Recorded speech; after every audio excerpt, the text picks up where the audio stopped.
Vamos ahora a reaccionar a la guía del draft de 2023 de The Ringer. Esta es la guía de Kevin O'Connor. Creo que ya llevo 2 años reaccionando a esto.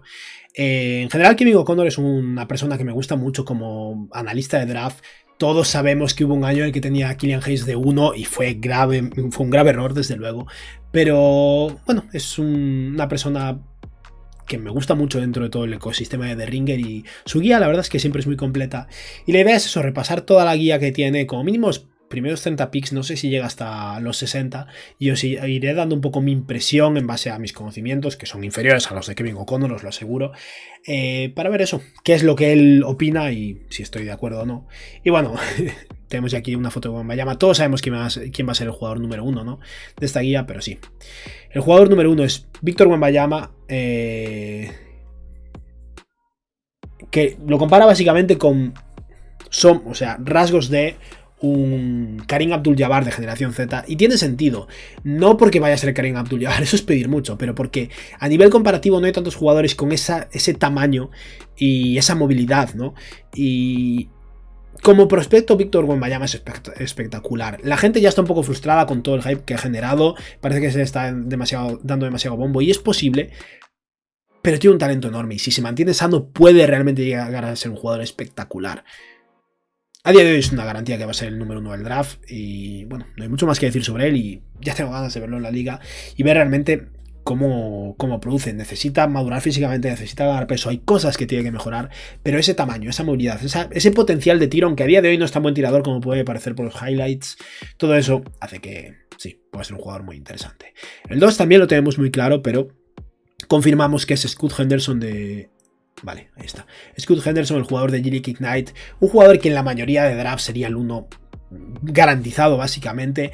El año pasado era el mejor jugador del equipo de G-League, equipo que tenía a Dyson Daniels, a Marion Basham, a Jaden Hardy. El mejor jugador era Scoot Henderson, que tenía 17 años y no podía ni presentarse al draft, y la verdad es que tiene una pinta espectacular. Es un base un poco pequeño, mide más o menos 1,88 m, pero tiene una muy buena envergadura de unos 2,06. Es súper atlético, está siendo uno de los mejores jugadores de la G-League y lleva 2 años al final entrenando y compitiendo en un nivel mucho más elevado del de la mayoría de jugadores. La G-League es mucho más dura que la universidad, y esa capacidad atlética, esa capacidad de pase que pasa a veces un poco desapercibida porque es tan buen atleta que uno no presta tanta atención a su capacidad como pasador, pero es un buen pasador, ha mejorado considerablemente como tirador, en la media distancia se le ve cada vez más cómodo. Habrá que ver cómo produce a nivel defensivo, porque los atributos físicos los tiene, pero habrá que ver en qué se queda.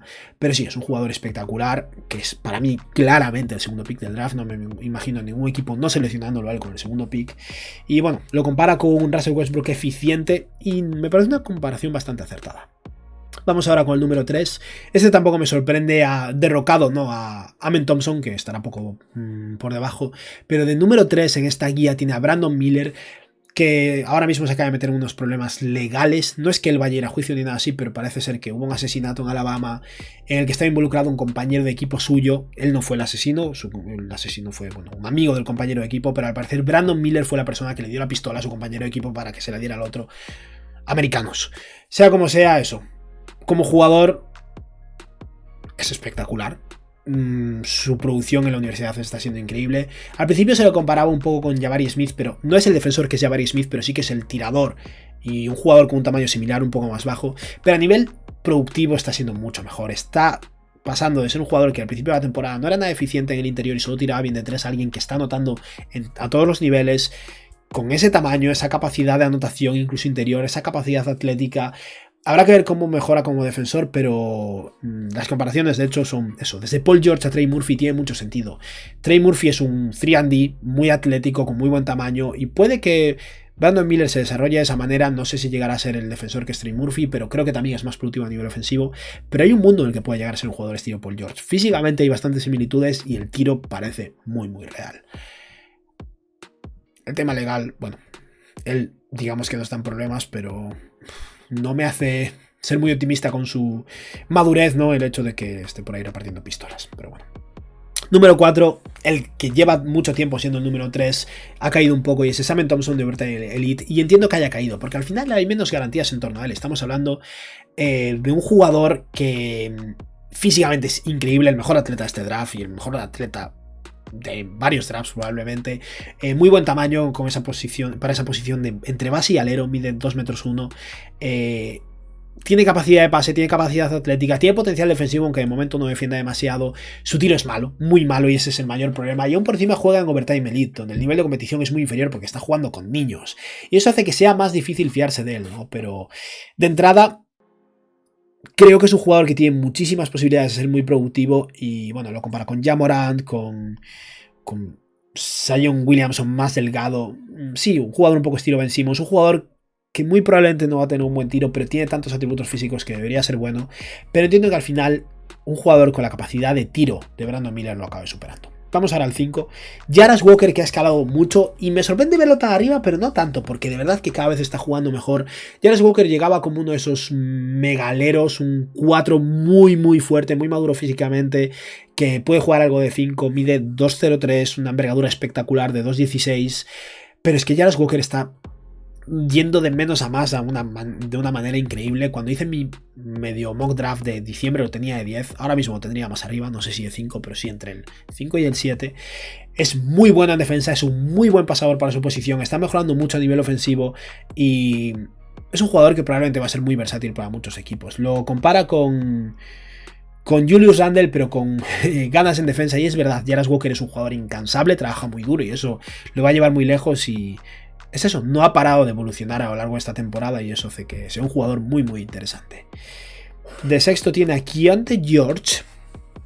Me parece un poco arriba, pero lo entiendo un poco. Keyonte George es al final uno de esos jugadores que... Intentaré ser un poco más rápido porque si no este vídeo va a ser muy largo, pero Keyonte George es uno de esos jugadores que tiene lo que más vende la NBA, que es la capacidad de anotación en esa posición de escolta. Es un poco pequeño para ser un escolta, mide 1.93, pero... es un jugador con creatividad ofensiva, capaz de tirar de media distancia, capaz de tirar de 3, algo de capacidad de anotación interior, pero es un poco delgado. Es un atleta competente, tampoco de élite, pero es muy hábil con el balón en las manos, es capaz de generar espacios. El problema, a nivel defensivo no ha demostrado gran cosa, puede ser un buen defensor, pero falta esfuerzo. Y a nivel ofensivo le falta un poco de eficiencia, pero tiene flashes realmente interesantes. Es el típico escolta de corte anotador que puede salir bien o puede acabar siendo un jugador estilo... El primero que se me viene a la mente es Ben McLemore, pero Ben McLemore es mucho mejor atleta. El típico jugador que se selecciona entre el top 5 y el 15 y puede ser una estrella o puede acabar siendo un 3&D flojo o incluso ni siquiera eso. Yo lo dejaría un poco más abajo, pero bueno. Cam Whitmore de séptimo. A mí Whitmore me gusta mucho, tal vez lo tendría un poco más arriba. Es un atleta espectacular en esa posición de alero. 2.01, súper maduro físicamente para ser un jugador muy joven. Juega en la Universidad de Villanova. Faltan muchas cosas por mejorar. No es bueno repartiendo el balón. Pone algo el balón en el suelo, pero le falta mucho por mejorar ahí. El tiro está evolucionando, pero el tema con Cam Whitmore básicamente es que los flashes están ahí y físicamente tiene un suelo muy alto. Debería ser, probablemente si mejora desde 3, un muy buen 3&D, pero puede realmente evolucionar en una trayectoria un poco estilo Jaylen Brown. Obviamente eso es una proyección muy optimista, pero... al final es eso, su base física es tan elevada que puede llegar a ser un jugador muy interesante. De octavo está Ausar Thompson, el hermano de Amen. Ya he hablado un poco de Amen, así que no hay mucho que hablar aquí. Obviamente el nivel de competición es inferior al de la mayoría de jugadores de los que estamos hablando y eso hace difícil ser optimista con estos jugadores o tener claro que pueden llegar a ser. Ausar es un peor jugador ofensivo, es un poco mejor tirador, un poco mejor defensor porque siempre ha jugado un rol más complementario y puede que sea más un alero 3&D que un creador alto. Es un muy buen atleta también, pero claro, como tu rol hipotético en la NBA probablemente sea de jugador 3&D y tiras un 20 y algo % de ese 3, ahí hay problemas, pero las herramientas, el tamaño y la capacidad atlética hacen que sea un pick del top 10. De noveno tenemos a Gigi Jackson. Va a ser polémico porque es el jugador más joven de este draft. Tiene muchísimo talento ofensivo. Estamos hablando de un chaval muy alto, unos 2.09 de altura más o menos, si no me equivoco.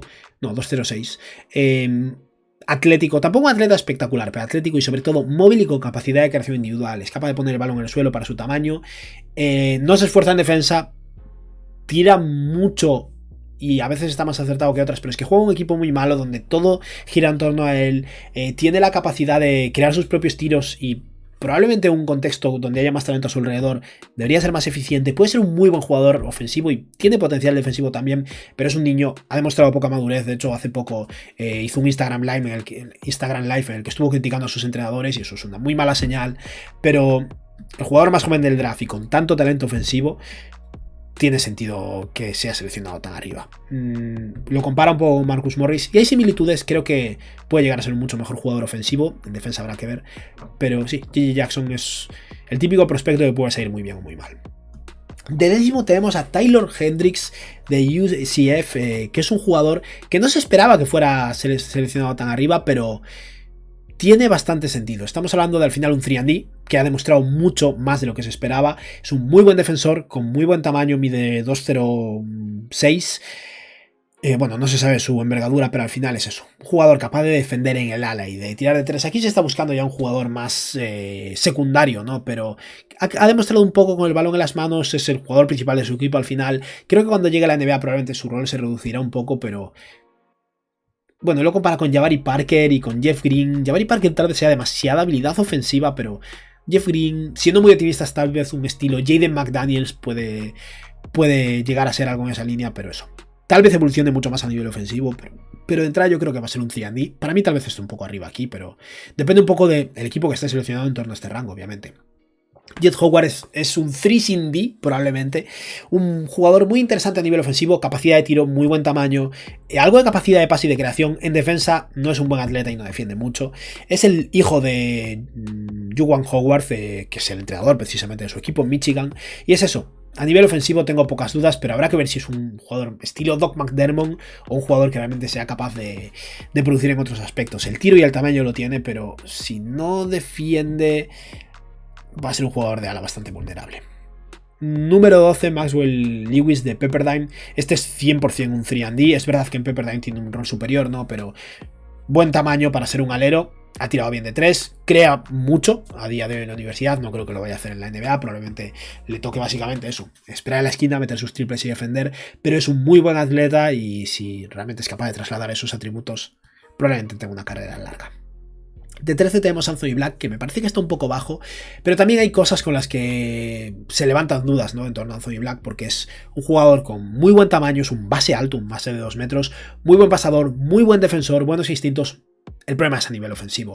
Su tiro viene y va, pero está más ido que venido, digamos. Hay algún momento en los que demuestra frases interesantes, pero no creo que vaya a llegar a la NBA tirando bien de 3. Y en general a nivel ofensivo tiene bastante que madurar, pero básicamente para mí es a día de hoy el jugador que más se parece a Dyson Daniels. Él lo compara con Lonzo Ball. Con Lonzo Ball como llegó a la NBA tal vez, el tema es que tiene que evolucionar mucho como tirador, pero con esa defensa y ese buen tamaño y esa capacidad de pase, llega con una base muy elevada a la NBA, pero claro, si no es capaz de tirar dependiendo del equipo, si no puede tener el balón en las manos y crear un poco para sus compañeros, puede que lo tenga complicado para triunfar. De 14 tenemos a Bryce Sensabaugh de Ohio State. Este jugador es curioso porque es un jugador que ha sido mucho más productivo de lo que se esperaba. Es un jugador de primer año de la universidad. Raro, muy corpulento para su tamaño, mide como 1,96 m más o menos, 1,98 m.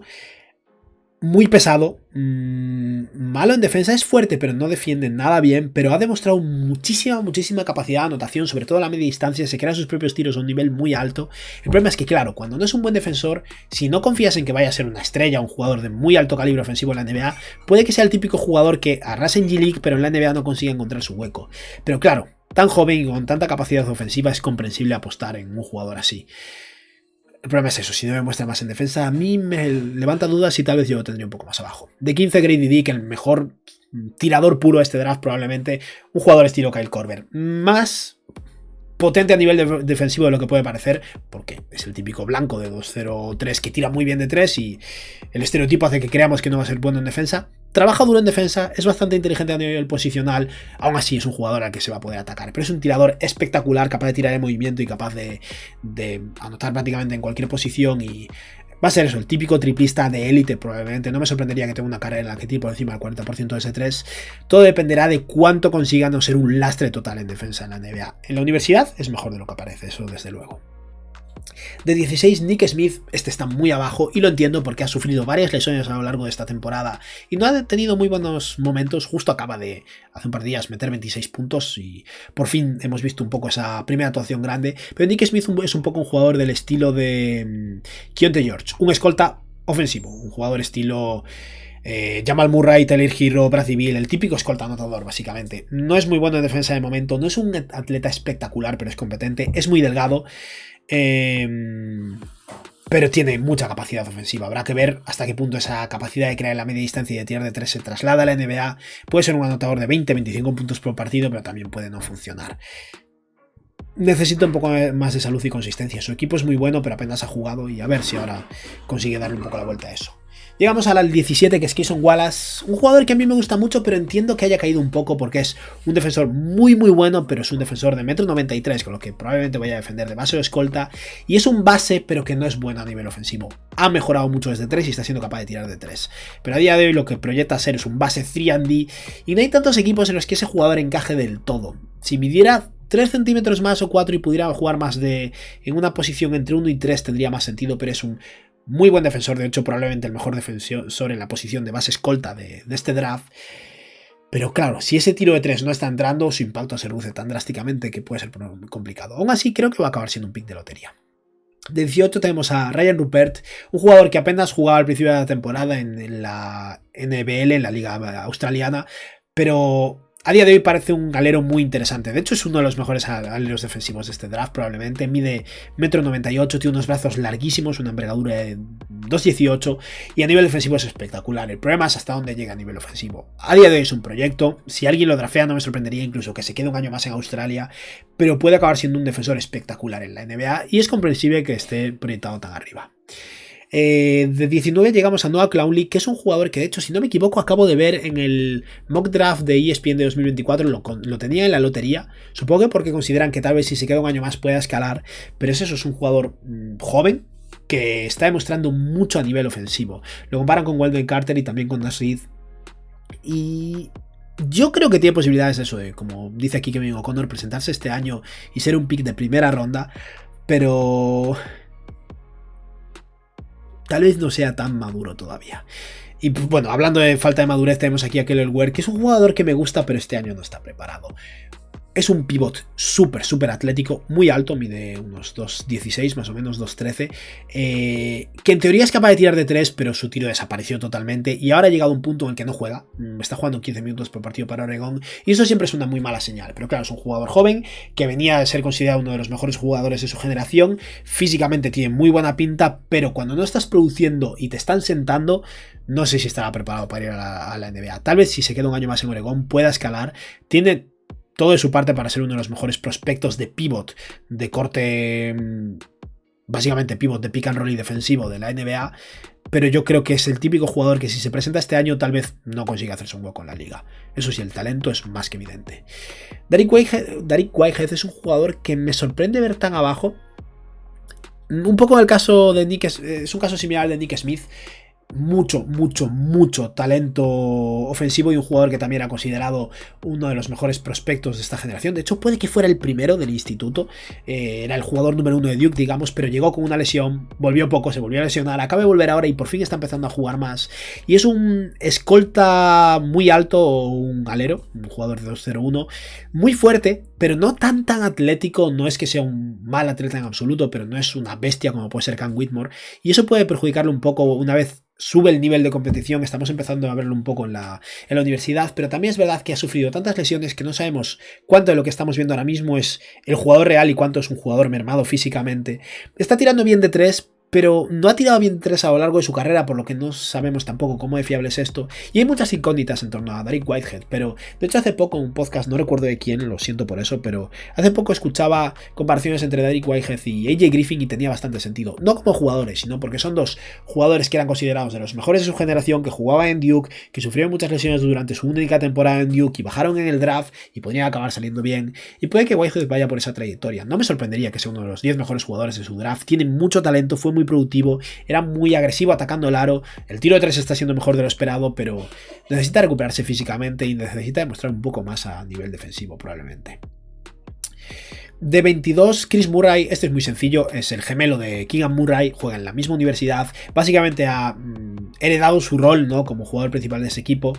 Es zurdo, por cierto, mientras que Keegan Murray es diestro, como dice aquí Kevin O'Connor, y no ha demostrado la misma capacidad ofensiva que su hermano, de momento, pero parece básicamente el jugador que está siendo ahora mismo su hermano en la NBA. Keegan Murray en la NBA solo es un 3&D, que tal vez evolucione un poco más. Chris Murray está siéndolo ya, pero creo que es el típico jugador que, aparte con sus casi 23 años de edad, va a llegar y va a tener un rol muy similar al de su hermano. Es capaz de meter sus triples, tiene buen tamaño, puede jugar de alero de ala pivot, es decente en defensa y puede hacer alguna cosilla extra, pero menos que Keegan. Y me parece el típico jugador que va a producir muy pronto para cualquier equipo que lo drafee, sobre todo en una zona como esta donde ya tenemos equipos competitivos. Kyle Filipowski me parece que está bastante arriba. Es a día de hoy el jugador más productivo de Duke, probablemente.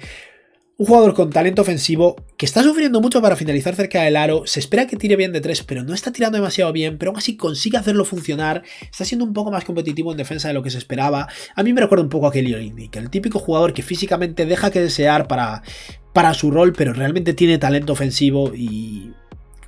claro, nunca está claro si ese tipo de jugadores van a funcionar o no en la NBA. Yo, si fuera Filipowski, jugando en una universidad tan potente como Duke y siendo el jugador número 1 de ese equipo, probablemente me quedaría un par de años más ahí, cobrando el dinero universitario que tienes garantizado y siendo una bestia a la universidad, porque tal vez en la NBA no le funcione, pero a lo mejor consigue hacerse un hueco. De 24 tenemos a Terquavion Smith, el jugador que el año pasado se esperaba que fuera un pick de primera ronda y decidió volver a la universidad para intentar subir en el draft, y ahora mismo está más o menos en el mismo rango, porque es un jugador puramente ofensivo, un poco estilo Bones Highland, aquí lo comparan también con Jordan Clarkson, un escolta atlético, pero muy delgado, realmente delgado, que es un problema, con capacidad sobre todo de anotación exterior. Es un tirador de 3 que crea sus propios tiros y lo hace con mucha eficiencia, pero no aporta mucho más y ese es un poco el problema. No me sorprende que esté aquí, es el típico jugador que si tiene un buen partido te lo puede ganar, pero que si tiene el mal partido y no está metido en sus tiros, no aporta mucho más. De 25 tenemos a Daron Holmes de Dayton, un pivot muy interesante, un pivot muy bueno a nivel defensivo que ha pegado un salto que nadie se esperaba, la verdad, y al final no tiene mucho más que aportar a nivel ofensivo. Bueno, lo comparan con Nick Claxton y me parece una comparación muy adecuada, no hay mucho más que decir. Es un jugador un poco del estilo de lo que se espera que sea Kelly Ware, pero a día de hoy no es Kelly Ware porque es más joven y no ha demostrado nada de esto. Pero eso, es una bestia defensiva, muy buen taponador, un jugador agresivo atacando el aro y que en el pick and roll probablemente vaya a funcionar. Y el típico pivot que creo que va a tener una buena carrera en la NBA, a mí me gusta bastante. Baba Miller de 26... me sorprende a día de hoy, me alegro de que lo veamos aquí, pero bueno. Baba Miller es el prospecto español más interesante de este año. No jugó durante sus primeros, creo que 14 partidos con Florida State por un problema legal con la NCAA que no tenía sentido. Acaba de volver y lo está haciendo bien, está promediando como 4 puntos, 2 rebotes, pero sí que es verdad que es un jugador grande de 2 metros 11 de altura, con algo de capacidad de creación, algo de capacidad de tiro. Hay muchas herramientas ahí que podrían llegar a funcionar, pero ahora mismo no ha demostrado nada y no creo que se vaya a presentar a este draft. Creo que le compensará pasarse un año más en Florida State y demostrar lo que vale un año más. A día de hoy no estoy nada convencido de que alguien lo vaya a draftear en la primera ronda, pero bueno, aquí lo tiene Kevin O'Connor de 26. De 27 tenemos a Jordan Hawkins, un jugador que me sorprende un poco ver aquí abajo. UConn es una muy buena universidad este año y Jordan Hawkins es uno de sus mejores jugadores y a largo plazo se espera que sea un 3&D, un muy buen defensor, 1,96 m de altura, o sea que es más bien un escolta, pero muy buen tirador, uno de los mejores tiradores. Está entre él, Grady Dick y un par de jugadores más. Y eso, esa capacidad de tiro con mucha intensidad defensiva hacen que Jordan Hawkins sea un jugador muy interesante para un rol complementario en la NBA. 28, Jaime Jaquez, me sorprende mucho que lo tenga tan arriba. Un veterano ya que juega en la Universidad de UCLA, que básicamente es un ala pivot fuerte, no bueno en defensa, con buenos fundamentos, pero que no es lo suficientemente ágil para aguantar el tipo en muchas ocasiones, ¿no? Pero es un ala pivot fuerte, competente a nivel defensivo y con capacidad ofensiva, pero que no está tirando de 3 como se esperaba. Es uno de esos jugadores que consigue hacerlo funcionar porque es bueno, tiene talento, sabe cómo producir de a su manera, pero no está tirando tan bien como se esperaba, no es un grandísimo defensor. Creo que es el típico jugador de segunda ronda que tal vez funcione, pero me sorprendería que lo seleccionen tan arriba y más cuando ha dejado pasar los años y ya es un jugador de 22 años. Julian Phillips de Tennessee, de jugador número 29, esto me sorprende bastante. Julian Phillips es un jugador con muchísima capacidad atlética, mucha capacidad atlética, y del que se esperaba más y que no está siendo demasiado bueno. Supongo que aquí básicamente lo propone como un jugador que si se presenta al draft, un poco estilo Peyton Watson, será un proyecto en el que algún equipo tal vez decida aportar o apostar, pero eso es un muy buen atleta que a nivel ofensivo es muy limitado y apenas mira el aro a día de hoy. Y de 30, vamos a dejarlo aquí, de hecho vale, lo dejamos aquí porque ya no hay más, pero de 30 tenemos a Drake Lively, que creo que va a ir escalando. Drake Lively era considerado uno de los mejores jugadores de su promoción de instituto, pero también tenía la ventaja de que es un pivot de 2.16, que obviamente esos jugadores en el instituto arrasan más, ¿no? Y no tiene tanto talento ofensivo como se esperaba. De hecho, había esperanzas de que tirara de 3, a día de hoy no lo está haciendo. Y empezó muy mal su temporada universitaria en Duke, pero últimamente está jugando mejor y está empezando a escalar. Había un momento que parecía que Drake Lively se había caído totalmente del draft, y ahora creo que está acercándose más al top 20 o así, porque eso, el tamaño y la capacidad de anotación interior, y sobre todo la capacidad defensiva y algo de movilidad para su tamaño, hacen que Lively sea un prospecto muy interesante. A día de hoy creo que es muy probable que sea mucho menos productivo que alguien como Deron Holmes, pero también es posible que si sale bien acabe siendo un jugador mejor, y por eso es un poco la idea de apostar en aportación más inmediata o aportación más a largo plazo. Y nada, con esto hemos terminado con esta reacción barra análisis barra opinión por encima, ¿no?, de la guía del draft de 2023 de Ringer, de Kevin O'Connor. Y nada, espero que os haya gustado el vídeo y que tengáis un buen día. Adiós.